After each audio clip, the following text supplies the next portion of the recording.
Yaadannoo waggaa 8 duraan fuuldura naannessee riyyaa keessa nasitu ajjeese barii lammiisumatu ajjeese naan jechuutti jira sammuun koo. Suuraa michuu koo sanaa ija koo dura fiddee of jeephaa akkan jiraadhu maaliif goote yaa Waaqayyo jedheen Waaqa gaafadha. Waaqa biraas deebiin hin jiru. Deebiin Waaqa biraayyuu dhibee akkamiinan ofiif deebisuu danda'are. Michuu jennee wal waamu yoom akka eegallee hin yaadadhu. Umurii keenya daa'imummaa yoo maqaa wal dhoofne jennee kakuu waliif seemne michuu waliin jechuu eegalle. Michuu koo akka ani ajjeese sammuun koo itti na adabaa jiraatu. Riyyee koo daa'imummaa arra lubbuunsaa iddoo dhugaa jirtu sana faana maal qaba gaaficha utu ani du'eera ta'e.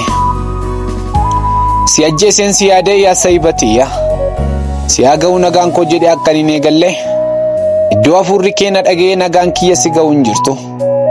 Kanaafuu michuu koo nagaa koo si dhaqqabsiisuu irra taateen ittiin si ajjeese sana odeeffachuuf filadheera. Yoo narraa galateef kunoo akkas jedheen guyyicha of jaallachuu kootiin of biraa si dhabe sana odeeffadha. Wajjin guddanne riyyaa daa'imummaati. Handaara 7 tokko qofa waan ol dursinuuf harma haadhota keenya lamaanii dabaree hoonerra. Loon tikaa hanga mana barumsaatti adda baanee hin beeknu. Haayiskuulii piriiparaatooriitti kutaa kireeffannee waggaa 4 mana tokko teenyerra. Qormaata biyyoolessaa kutaa 12ffaa qoramne. Boqonnaa gannaaf akkuma gara maatii keenya baadiyyaatti deebineen yeroo jalqabaatiif wal dhabne. Baay'een itti gadde. Baay'ee. Achi taa'ee isa duukaa jibbaan jiraachuurra jedheen Finfinnee mana wasiila kootii dhufe. Ergiin an biraa deeme innis baay'ee of ceepha'ee dhiifama na gaafachuuf na bilbile. Jalaa kaasuun dide. Irra deddeebi'ee inni bilbilaanin lakkoofsa bilaaklistii godhe. Deddeebisee miisejjii naa barreesse. Utuu ati as jirtuyyuu guyyoota arfan wal oolnee dabarsine sana hin dandeenyen ture. Dhiifama si gaafachuu mo'amuttan lakkaa'e. Kanaafin akkan hin dandeenye utuun beeku akka nama danda'u si jalaa callisuu filadhee ture. Amma garuu kunoo torbee 2 na dhokatteetta. Dhiifama si gaafachuun barbaade. Michuu koo dhiifama naaf godhi. Maaloo si yaadeera yaa Sayibatiyya hiriyyaa ijoollummaa qofummaan dadhabee maaloo na maarii ammoo kottuutii galiinii araaramnaa jedhee naa barreesse. Callisuun filadhe. Garaan koo fayyuu fi dide. Garuu nan jaalladha. Jaalala keenyarraa yakki inni natti balleesse akka hin caalle nan beeka. Takka of tuuluun durse malee aniyyuu yaadeera. Ani dinnaan iyyaafatee Finfinnee dhufe. Mana wasiila koo waan beekuuf saarisiin dhufuun isa hin rakkifne. Inni dhufuusaa dhageenyaanin lakkii as hin jiru jedhaaniin jedheetan saaris mana wasiila kiyyaatii deemee adaadaa koo bira didataa bule.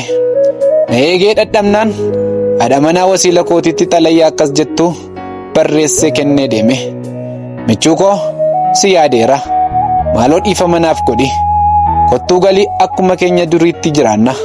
Namatu gidduu keenya ture malee jibbi gidduu keenya hin turre. Waan uumame sana hunduma isaa siifan himaa.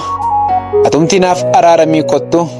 Ilaa kunoo kanaan kottu jedheetu qarshii 500 xalayyaa sana keessa naaf kaa'ee gara baadiyyaa dhaloota keenya iddoo na barbaacha dhufetti kute. Garuu mana hin geenye. Qe'ee hin dhaqqabne. Utuu naannoo dhaloota keenyaa hin gahin. Utuu ana michuusaa isa barbaacha dhufe hin argatin. Utuu niin dhufanii araaramna jedhee abdiidhaan deemu gaafichuma balaa konkolaataatiin du'e. Kanarra homaa isiniif hin himu. Qarshiin ittiin kottu jedhee naaf ka'e sana awwaalcha isaa irratti argamuufan ittiin gale. Maal ta'a? Qarshichaan ani immoo summii bitadheera utuun ta'e. Har'ammoo natu akkas jedhee xalayyaasaaf barreessa. Michuu koo si yaadeera. Maaloo dhiifama naaf godhi. Kottuu galii akkuma keenya duriitti jiraanna. Namatu gidduu keenya ture malee jibbi gidduu keenya hin turre. Waan uumame sana hunduma isaa siifan himaa. Atumti naaf araarami kottu.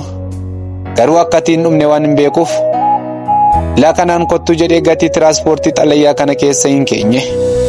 Dhaggeeffattoota kiyyaa jireenya keessan keessatti maal gaabbaa jiraattu? Kan kiyya kunooti maal qaba utuun dhiifama godheeraafi ta'e. Seenaa garaa nama nyaatu kana fuula feesbuukii Lammii Taammiruu Naggasee jedhamurraan dubbise. Harree isinillee sheerrii poostii gochuun hiriyoota keessan biraan ga'an dhaamsa kooti.